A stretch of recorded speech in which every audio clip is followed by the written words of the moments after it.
Wetlands are nature's silent guardians. They store carbon, regulate water cycles, and support biodiversity, yet they are vanishing at an alarming rate.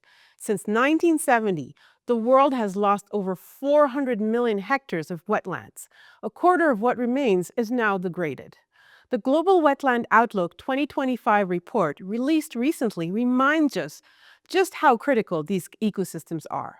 Wetlands provide up to $39 trillion in benefits each year, yet investments in their protection still falls short. As we gather for Ramsar COP15 in Victoria Falls, Zimbabwe, CIFOR-ICRAF will spotlight the role of wetlands in building climate resilience, securing water and food systems, and restoring balance to our landscapes. We'll be sharing science, insights, and partnerships that can drive meaningful change on the ground. Join us on-site or online as we work to value, conserve, restore, and finance wetlands, nature's silent guardians.